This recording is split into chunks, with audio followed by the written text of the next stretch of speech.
conservator who's putting the automaton, that's a hard word for me to say, automaton. Yes.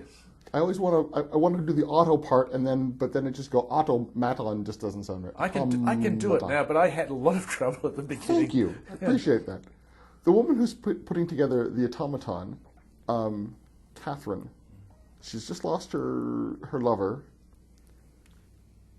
and she's nuts, crazy with grief. How do you do it? Because she is not of sound mind for much of this book.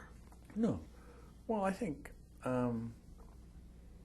she clearly has really, really loved this man. And it's a sudden and unexpected death with a grief that can't be really expressed to one person. Maybe in the end, another couple.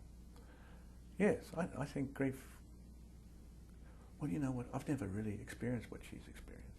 So what I was about to say is inauthentic, and what I was going to say to you is, well, you know, grief can unhinge one. But that would sort of give me an authority that I don't really have, because I've never personally experienced this. But what I certainly have loved, and if you understand anything about the feelings of love, then it's not too hard to get yourself in the position of loss.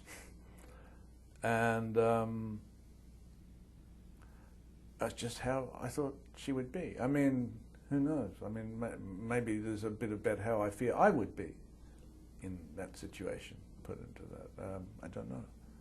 And she has there's a companion story that goes along with it, the story of Henry? Yeah, Henry.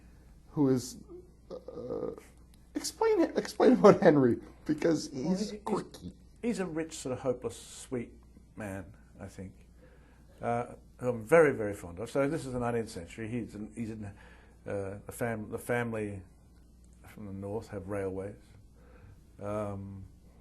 He doesn't really seem cut out for the business, or one gathers probably doesn't do anything too much. But his marriage is in an awful sort of a state, and that is that they've lost their first child to consumption, a little girl, and now they have a little boy, and he is showing symptoms of the same thing. And the wife cannot bring herself to love the child for fear of grief, for fear of loss. And Henry, the one thing about Henry, as Henry would say, you know, he's a glass half full man, and he'll be a glass half full man when the glass is in shards on the floor. And so his whole, and he drives her nuts completely, and basically she drives him out of the house. And it's, you really understand, although he's not saying this at first, this is the end of the marriage, and that all of his feelings have been sort of, he's shown the little boy, the sick little boy, the drawings of Wilkinson's duck, which have been reproduced in the London Illustrated News, and the boys love them. And then the next day, the wife says, "So you promised him to get this made?" He said, "No, I didn't do that at all." "Oh, you're so cruel! How could you do that?" "Clearly, I'd have to go to Europe." "Well, you know what must be done. You know what must be done," she says. And then you feel him getting kicked out. And he persuades himself that this will be good for his son, and it'll induce a sort of state of excitement and interest in life. But it's sort of, I think it's probably not really quite true. But all of his grief and all of his loss is channeled into having this thing made, which will make everything all right. It will also create life in a way. It starts off in the book with Catherine's story and then Henry's story, but by the time we get about, half, 2/3 of the way through, we're reading along with her. Yeah. And it almost seems to be feeding back at times. Yeah. Well, I didn't know I was going to do that, but it just became clear to me that, you know, you have somebody reading a book, emotionally engaging in the book, trying to imagine the missing bit, looking, you know, when you read historical documents, the person writing them hasn't really, you know, thought about how you're going to imagine what's there. So she's trying to peer through time and peer through the missing pieces in the sentence and try to imagine the things. So we're getting the reader's experience with the page, and we as readers all know what that's like. You know, that we form a relationship with the text. We have a way that we imagine it. We sometimes think and I've had this experience as a young man, certainly, that I'm the only person on earth who can possibly, this is for me.